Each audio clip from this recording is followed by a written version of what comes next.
Karena ketika kita punya masalah, terus kemudian orang bilang, lu tahu nggak, lu tuh bermasalah.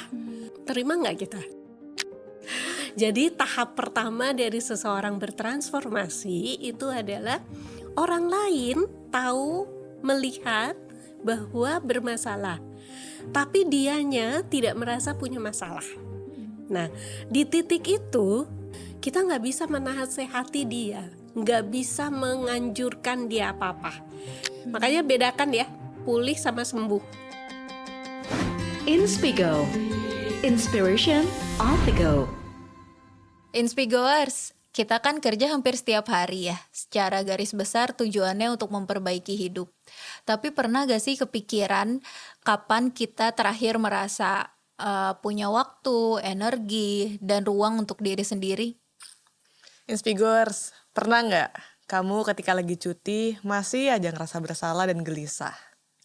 Dan kalau misalnya kamu keluar dari pekerjaan kamu, siapa diri kamu? Di episode ini kita akan bahas hal-hal yang relate banget sama kehidupan kita. Kenapa kadang kita mengidentifikasi diri kita dari pekerjaan kita. Yang kedua, mengapa kadang kita udah istirahat tapi tetap aja lelah. Dan yang ketiga, gimana caranya kita bisa menyeimbangkan waktu, energi, dan kesehatan mental tanpa harus mengorbankan pekerjaan kita. Nah, untuk bahas 3 hal tadi yang udah diinfoin sama Kanov, saat ini kita sudah bersama Mbak Diwin Hartono. Dan Mbak Diwin Hartono ini sudah fokus sejak 2008 mendampingi orang-orang untuk melakukan pemulihan keseimbangan batin. Halo Mbak Diwin. Halo Mbak Diwin, kakak-kakakku tersayang. Apa kabar Mbak Diwin? Alhamdulillah, baik Oke, ya. baik ya. Kalau agak serak-serak sedikit mohon dimaafkan ya. Gak apa-apa Mbak Diwin. Mbak Diwin, di bio Instagram Mbak Diwin kan ada tulisan ya. Tulisannya menarik banget nih Mbak Diwin. Menemani perjalanan pulihmu. Boleh diceritain gak Mbak Diwin apa yang Mbak Diwin lakukan? Oke, jadi tadi disampaikan bahwa tahun 2008 menemani perjalanan pulihmu. Sebetulnya di tahun 2008 itu saya belum menemani perjalanan pulihnya orang-orang. Jadi menemani perjalanan pulihmu itu saya gitu. Ya, kenapa di saat itu saya bekerja korporasi gitu, di dunia teknologi di mana tetap harus catching up teknologi baru, tapi juga harus catching up job desk-nya saya gitu ya.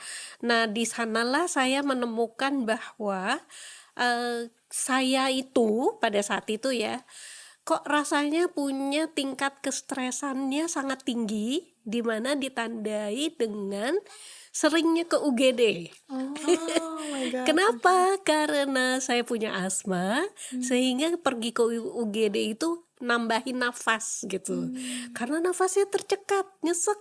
Ya berarti harus ditambahin kan udaranya. Nah, disitulah terus saya pikir gini, sampai kapan saya harus kayak begini terus?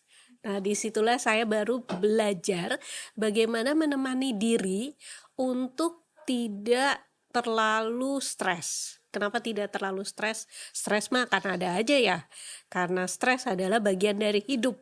Tetapi bagaimana saya waktu itu menghadapi stresnya, bukan menghadapi sumber stresnya. Gitu, ada bedanya ya, karena sumber stresnya itu ada di luar saya, tapi stresnya ada di saya, reaksinya. Nah, disitulah saya belajar menemani perjalanan pulih saya dari stres saya, gitu. Jadi awalnya dari situ, gitu. Nah, sampai akhirnya di tahun 2014 apa 2011, Mas Reza Gunawan almarhum mengajak saya untuk bergabung di kliniknya dia, True Nature Holistic Healing. Nah, disitulah saya baru mendampingi perjalanan pulih orang-orang gitu.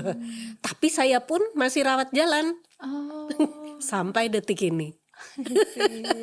Jadi perjalanan pulih itu mungkin sampai kita nggak ada lagi secara fisik di dunia ini, mungkin kita masih melalui perjalanan pulih. Makanya bedakan ya, pulih sama sembuh. Kalau pulih itu sebuah perjalanan sembuh yang berkelanjutan. Kalau sembuh, saya sakit perut, minum obat atau istirahat, sembuh. Tapi kalau pulih akan selalu kita bertemu dengan kesulitan, kesukaran, masalah di dalam hidup kita. Jadi itulah pernah disebut perjalanan pulih. I see, Gitu. I see. Menarik banget nih Mbak Diwin, apalagi part yang ini ya, yang Mbak Diwin sadar kalau misalnya itu harus dibenerin ketika Mbak Diwin sering ke UGD. Itu sebenarnya ini sih apa namanya, sedih gitu ya kalau misalnya dialami gitu. Nah, itu kan mungkin apa ya, titik di mana Mbak Diwin sadar gitu ya. Tapi sebenarnya ada lagi gak sih Mbak Diwin titik di mana orang gitu ya, atau Mbak Diwin atau orang yang pernah Mbak Diwin bersamai perjalanan pulihnya itu merasa kalau ya udah itu adalah titik dia kehilangan hidup itu gitu. Baik.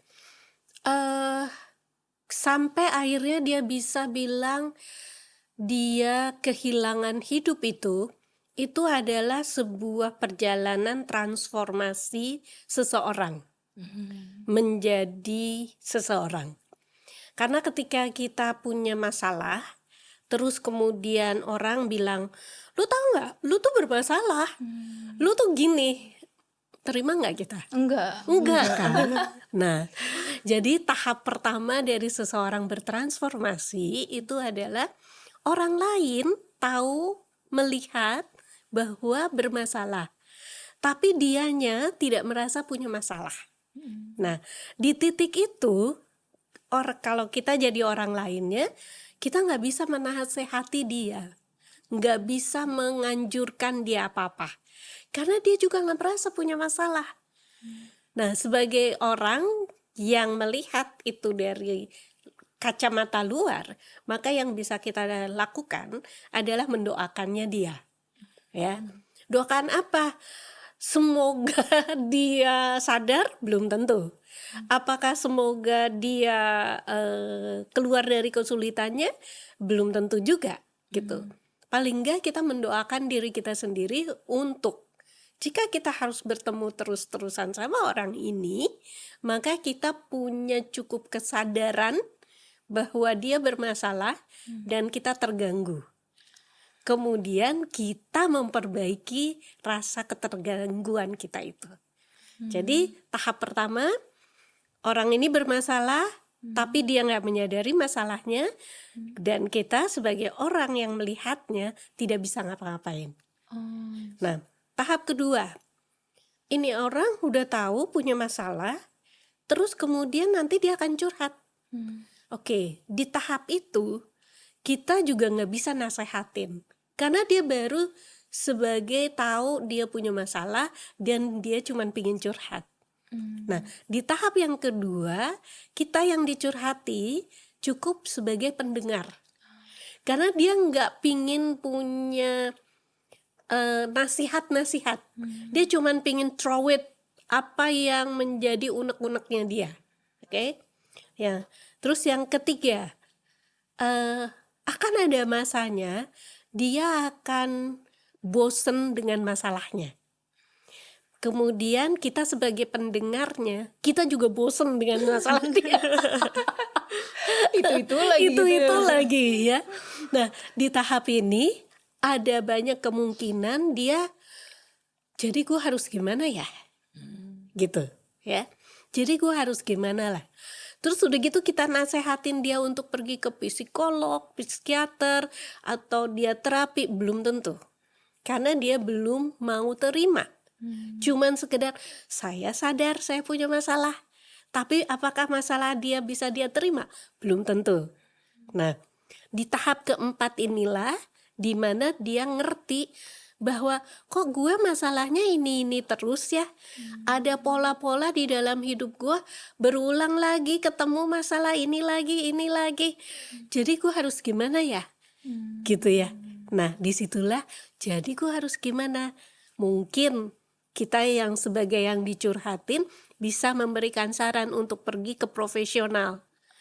Tapi itu pun belum tentu dia mau terima. Karena konotasi profesional zaman sekarang, pertama masih ada tabunya, yang kedua katanya mahal. Iya. Ya kan? Yang kedua adalah mahal ya. Nah, jadi kalau tadi balik ke pertanyaannya, di titik mana? Di titik kesadaran itu menjadi sebuah buah di mana dia mau memulai perjalanannya. Di mana kesadaran itu menjadi sebuah bibit. Dia mau bertumbuh dari bibit yang dia punya. Jadi bibit itu adalah bibit-bibit di dalam diri kita ini berasal dari bibit-bibit yang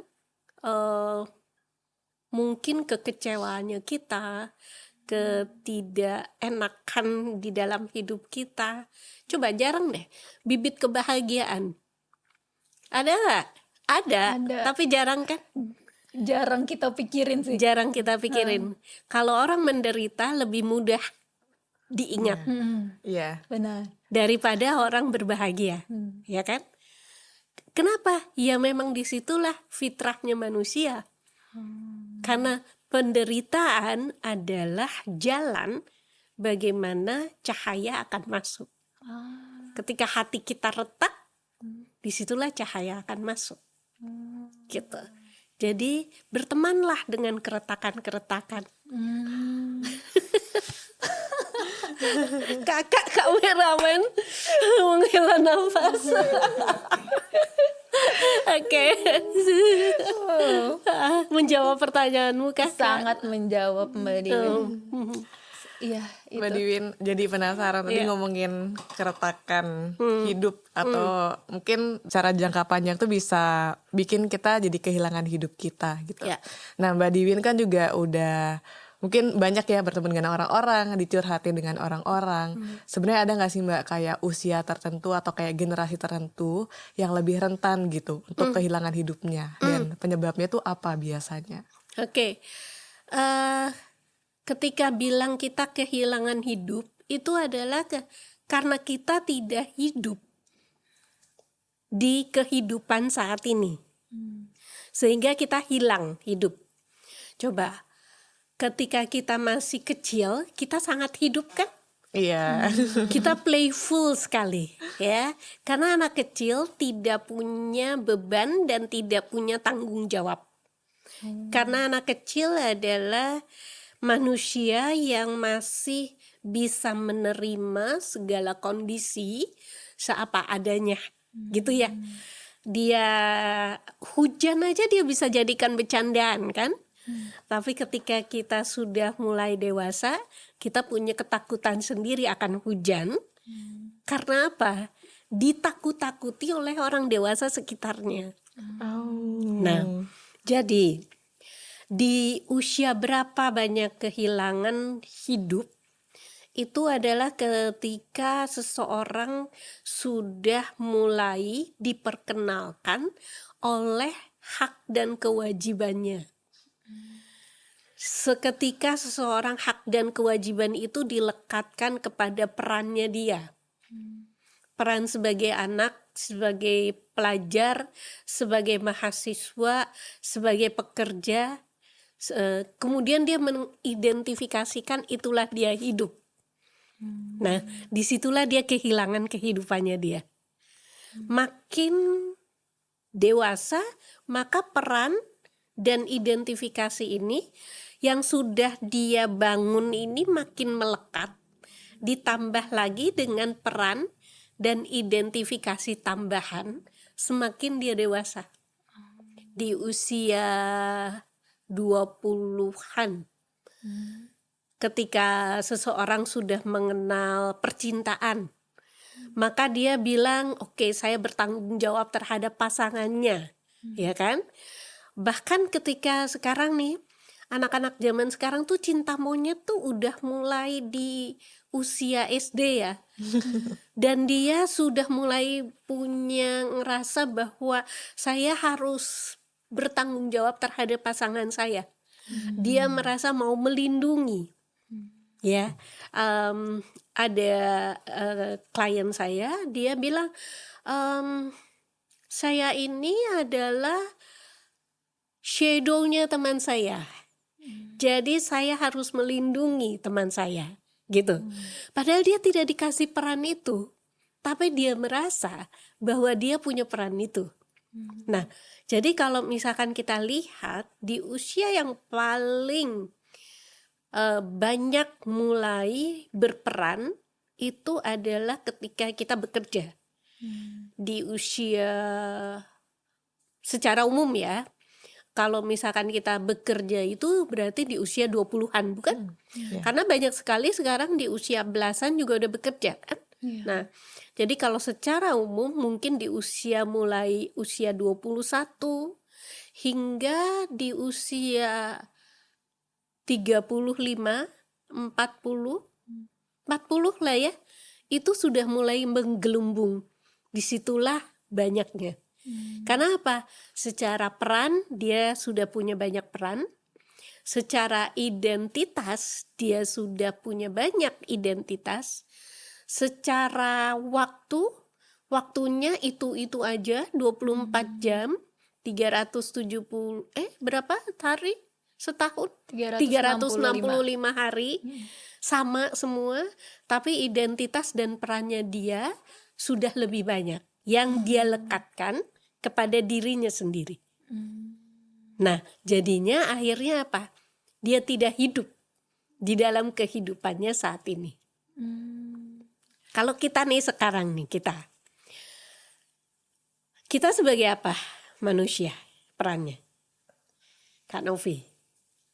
Ini dari level apa nih Mbak? Kak Novi Bekerja.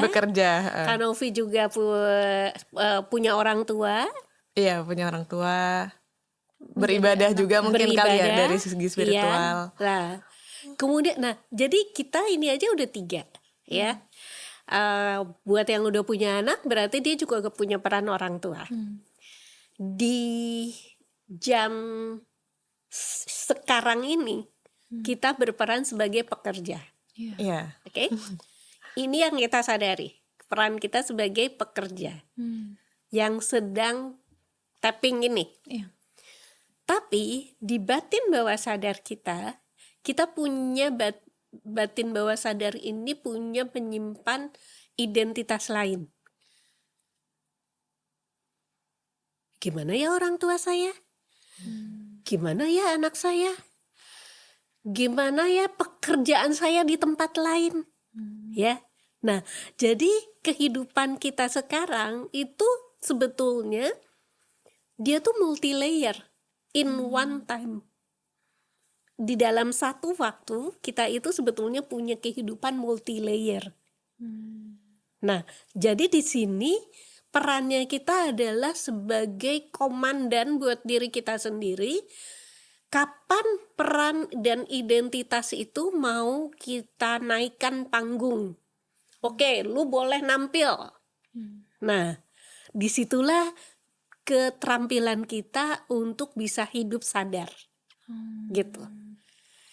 Nah, kalau pertanyaan tadi dirimu, di usia berapa? Yang paling banyak adalah dimulai usia 21-an sampai di 40-an.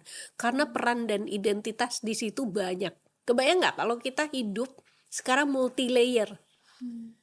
Berarti kan kita kemungkinan burn out, kemungkinan kita lelah itu sangat banyak gitu. Gitu. Sangat mungkin. Jadi kalau misalkan Mbak saya lagi burn out, ya oke. Yes, kita juga semua pasti mengalami burnout. Saya lagi lelah, yes, nggak apa-apa. Berarti memang kita menjalankan fungsi kita seperti seharusnya. Gitu. Cuman kan memang sekarang akhirnya bagaimana kita punya keahlian menjalani multi peran dan multidimensi ini. Jangan pikir multidimensi kayak Matrix gitu ya. Jadi in paralel kita tuh berpikir berlapis-lapis. Mungkin gambarannya seperti kayak Matrix ya. Nonton film Matrix enggak sih? Enggak ya. Kayak ini kayak Doctor Strange. Iya dokter. Ya, Multiverse. iya, seperti kayak gitu. Jadi kan pikiran kita juga sangat multi layer gitu. Ya, itu yang mengakibatkan kenapa di usia itu sangat rentan gitu. Ya. Gitu. Mbak Diwin menarik nih Mbak Diwin.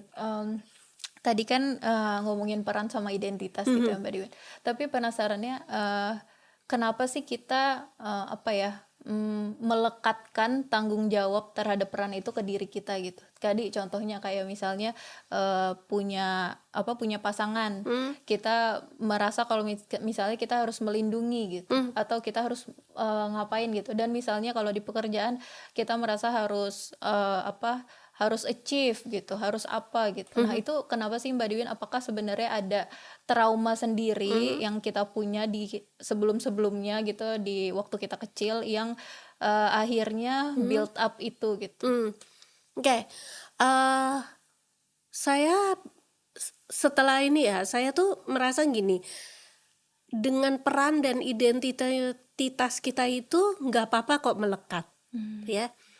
Yang nggak baik adalah ketika kita pakai kata yang di depannya terlalu melekat. Melekat ya memang harus sewajarnya begitu. Saya punya peran sebagai orang tua, sebagai anak, ya penting untuk dilekatkan. Tetapi kalau terlalu melekat, akhirnya itu menjadi tidak sehat. Oke. Nah, pertanyaannya, kenapa kita kenapa kita terlalu melekat terhadap peran dan identitas itu? Mungkin saya harus mundur ke belakang ya. Jadi yang saya pelajari sebagai manusia itu dulu saya belajarnya bahwa yang saya pahami adalah ya kalau kita bekerja ya raganya kita, tubuhnya kita, pikirannya kita gitu. Nah, tapi ternyata kalau berbincang tentang manusia secara utuh, maka manusia yang utuh itu adalah manusia yang dapat mengintegrasikan keseluruhan komponen di dalam dirinya. Komponen di dalam dirinya itu apa? Kita tuh punya ruh di awal muasal kita terbentuk. Sebelum kita keluar dari rahim ibu kita, yang terbentuk duluan itu kan adalah ruh kita. Nah, kemudian ruh dalam perjalanannya dia juga harus merasa bahwa ada gue nih, ada ruh nih, yang disebut ruh ini tuh apa? Ruh itu dia bisa dalam bentuk tubuh halus dan tubuh kasar. Tubuh halusnya itu adalah bagaimana ruh ini mengalami perjalanannya. Perjalanannya itulah yang direkam di batin. Makanya ada batin sadar, ada batin bawah sadar. Batin sadar itu adalah sesuatu yang kita bisa ingat. Tapi batin bawah sadar sesuatu yang tidak bisa kita ingat, tetapi dia ada di dalam diri kita. Batin ini rekaman peristiwa, emosi, segala reaksi yang ada di dalam diri kita dari sejak kita dikandung ibu kita hingga detik ini. Jadi dia merekam semuanya tanpa terlewat. Nah, saya ambil contoh ya. Karena nih hari ini sudah sarapan belum? Sudah. Makan apa? Makan telur dadar. Telur dadar. Kemarin sarapan nggak? Enggak. Waktu hari Sabtu lu sarapan? Nggak inget. Nggak ingat. Nah, makan telur dadar itu adalah sesuatu yang kita bisa ingat. Itu yang kita sadari.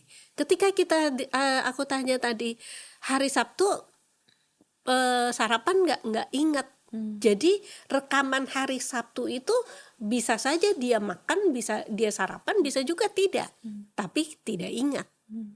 Sekarang yang paling dekat, Kak Novi, tadi waktu naik tangga, kaki kanan atau kaki kiri dulu? Udah nggak inget. Padahal baru beberapa. Tapi dirimu bisa sampai ke sini itu kan karena proses naik tangga. Iya. Konon banyak yang bilang bahwa batin bawah sadar kita, kalau misalkan batin ini 100%, maka batin sadarnya kita ini maksimal cuma 10%. 90%-nya itu adalah batin bawah sadar. Jadi kalau tadi pertanyaannya, apakah karena ini dari sebuah trauma atau sebuah kejadian tidak nyaman di dalam diri kita? Bisa iya, bisa tidak. Karena begitu banyak timbunan di dalam batin bawah sadar kita yang membentuk bagaimana kita sekarang. Nah, jadi ada ruh, ada batin. Nah, batin ini yang membentuk bagaimana kualitas energinya kita. Nah, energi inilah yang menggerakkan tubuhnya kita. Jadi kalau misalkan kita sekarang bilang gini, aduh, saya lagi burn out nih, itu tiba-tiba kita rasanya gitu ya, nggak ada tenaga gitu. Karena batinnya lagi penuh, antara sadar tapi tidak sadar, terus kemudian mempengaruhi kualitas energi, sehingga energi yang menggerakkan tubuh tidak optimal. Contoh ya, gini, kalau kita lagi kena deadline, emosi apa yang paling biasanya muncul? Panik. Cemas. Kadang-kadang jadi perfeksionis juga, kayak harus bagus nih gitu, Iya. walaupun mepet. Iya. Jadi kecemasan. Kalau panik itu kan bentuk dari cemas juga. Iya. Nah, jadi si emosi cemas ini akan mempengaruhi energi ke daerah pencernaan. Sehingga ketika kita cemas, makanya kenapa suka asam lambung, kenapa jadi GERD, itu salah satunya. Jadi batin mempengaruhi energi, energi mempengaruhi badannya kita. Jadi semua peristiwa di dalam hidup kita, baik yang kita sadari maupun tidak kita sadari, mempengaruhi energi kita, sehingga membentuk bagaimana kita berperilaku saat ini. Mbak Diwin penasaran ini. Tadi kan ini ya dijelasin kalau misalnya baik yang sadar maupun yang unconscious itu mempengaruhi energi dan bisa juga mempengaruhi fisik kita gitu. Nah, penasarannya ini gimana caranya kita membuat pengalaman yang mungkin pas dulu itu nggak nyaman dan akhirnya itu terekam dalam unconscious mind kita. Itu bisa kita sadari dan akhirnya bisa kita ubah jadi energi yang positif gitu. Oke, jadi ada yang disebut sebagai sampah batin bawah sadar. Semua hal yang tidak enak di dalam hidup kita labelkan sebagai sampah. Terus udah gitu kita nggak pingin, udah deh gue lupain. Tuh sembunyi di batin bawah sadar. Udah deh gue lari, udah deh gue mendingan gue kerja. Tuh simpan lagi di batin bawah sadar. Terus kemudian aduh gue kalau udah punya masalah udah deh nggak enak nih gue lari aja deh. Lari beneran lari olahraga ya. Larinya bagus, tapi masalahnya diam-diam simpan batin bawah sadar. Jadi numpuk gitu. Numpuk. Kemudian kalau saya ini versi yang sangat spiritual. Iya. Kalau saya punya masalah, kemudian saya bawa ke Tuhan. Yes, betul. Tapi apakah kamu bisa menghadapi masalahnya? Tuhan juga akan bilang kali ya, dalam mungkin. Ya sengaja ku kasih biar lo pinter gitu kali ya gitu. Tapi kita nggak mau ngadepinnya, malah kita simpan di batin bawah sadar gitu. Kemudian dan itu akan menjadi berulang-berulang. Kita mengalami kejadian yang sama di dalam hidup kita. Kemudian ada lagi, kalau kita punya masalah, ini kalau perempuan ya, check out gitu ya. Check out dalam bentuk barang, makanan ya. Nah, itu mengalihkan semuanya sehingga dia tertumpuk di batin bawah sadar. Sehingga itu yang disebut sebagai sampah batin bawah sadar. Kalau sampah kita kelola, bisa bagus kan? Bisa. Jadi misalkan berasal dari tumbuh-tumbuhan, jadi pupuk, Iya, kompos. jadi pupuk kompos. Kemudian dari kotoran binatang kita kelola sampah itu jadi pupuk juga. Nah, sebetulnya seluruh pengalaman yang kita labelkan sebagai sampah, sebagai hal-hal yang tidak menyenangkan, ketika kita bisa mengelolanya, maka dia menjadi nutrisi untuk diri kita tumbuh dan berkembang di dalam kehidupan ini. Ya, so beautiful sebetulnya. Betapa indah semua perjalanan hidup kita itu, nggak ada yang nggak baik gitu.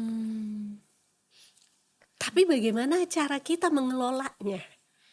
Gitu. Kita sadar punya masalah, kemudian kita biasanya suka gini. Jadi bagaimana keluar dari masalahnya? Ada yang skip tuh. Accept nggak masalahnya? Karena proses menerima sebuah masalah itu lebih susah daripada proses menyelesaikan masalah. Kita sadar punya masalah, kita terima enggak? Selama kita cuman mencari solusi, maka masalah akan datang lagi. Tapi kalau saya sadar punya masalah, saya terima masalah ini, kemudian saya kelola, maka ketika ada kemungkinan masalah itu datang, kita punya sudut pandang lain terhadap si masalah itu. Bukan lagi sebagai masalah, tetapi sebagai sesuatu, oke, ini gua harus ngadapinnya. Gimana nih kalau pakai cara yang sama juga nggak akan selesai. Maka dia akan punya sudut pandang lain untuk melihat masalah dari sudut pandang berbeda. Iya. Iya, karena ini ya, kalau misalnya kita punya masalah kadang denial dulu gitu. Terus habis itu ya udah langsung diselesain, dan ketika ada masalah lagi jatuhnya kita malah jadi makin marah gitu. Karena itu. Dan kecenderungan kita untuk tidak bisa menerima atau karena denial itu adalah yang paling bahaya adalah menyalahkan orang lain. Iya kan? Kita semua begitu loh. Kalau udah ada punya masalah, yang pertama kali yang gimana? Enggak. Kalau di dalam Islam tafakur. Enggak, oke. Ini peran gue di mana nih dalam kejadian ini? Enggak gitu. Tetapi langsung ini gara-gara lo nih begini nih gitu kan. Kalau nggak bisa nyalahin orang, nyalahin alatnya gitu ya. Nyalahin situasi, Iya, kondisi yang di luar pokoknya ya. Iya, pokoknya situasi yang di luar pertama kali kita salahin gitu. Kita jarang sekali merefleksikan kenapa saya mengalami hal ini. Kenapa saya harus bertemu lagi dengan hal ini gitu. Itu jarang banget kita. Ya. Kita termasuk saya. Ya, karena apa? Kalau saya jarang berlatih berkesadaran, maka kemungkinan slipnya itu sangat potensial banget. Mbak, aku penasaran juga nih, kayak kita ini kan manusia semuanya sama ya, satu hari itu punya 24 jam gitu. Dan tadi kita juga udah mencoba berkesadaran bahwa kita itu orang yang multiperan gitu, yang mungkin buat yang pekerja, kerja 9 to 5 gitu, atau mungkin yang lainnya juga, bahkan ada yang sebelum kerja masih kerja lagi, setelah kerja kerja lagi, belum lagi ngurusin rumah tangga, anak, orang tua dan lain sebagainya gitu.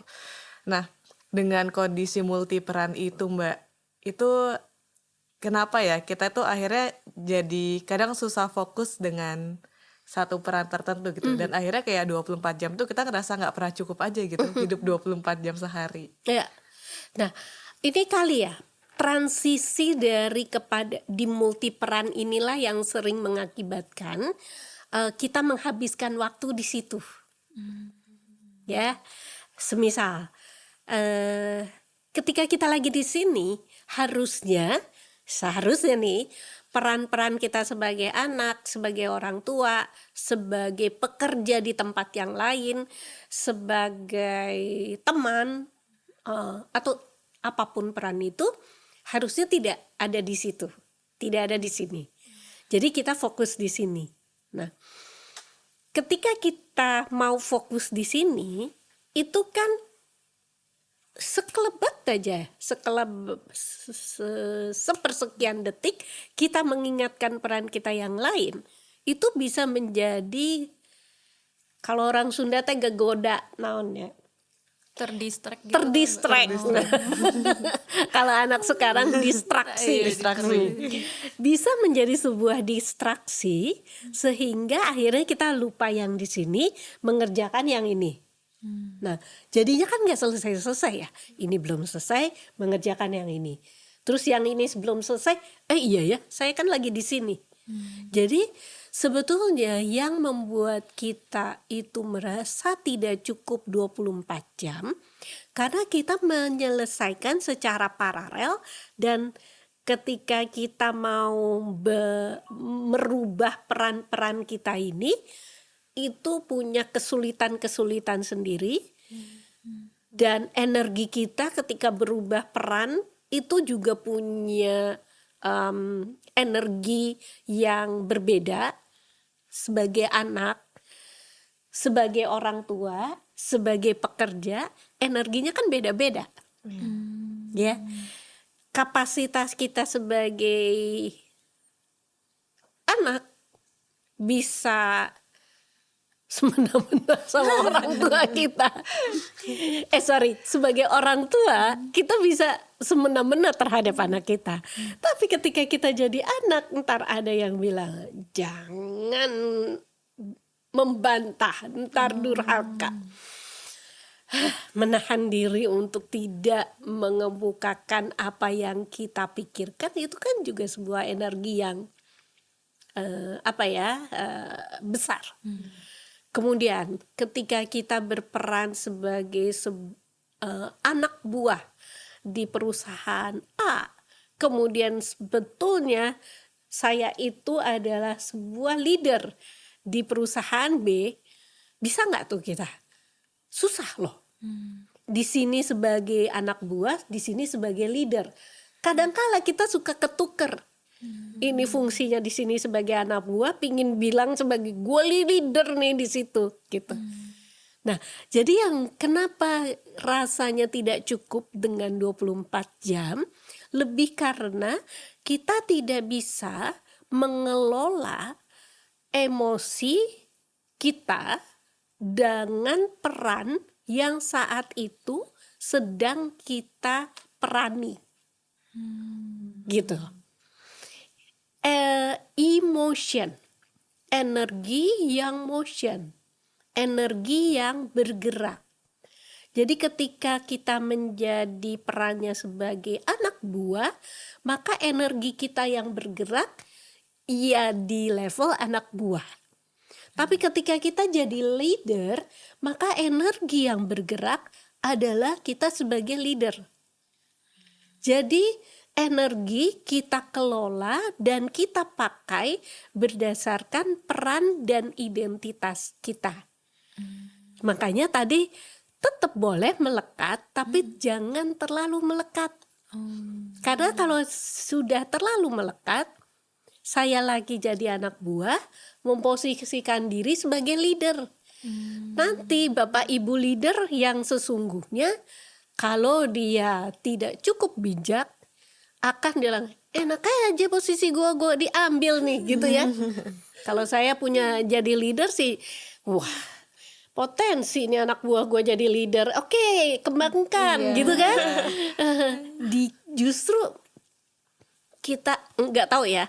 Kalau menurut saya jadi seorang leader itu melihat potensi-potensi anak buah menjadi leader juga, maka itu harus dikembangkan.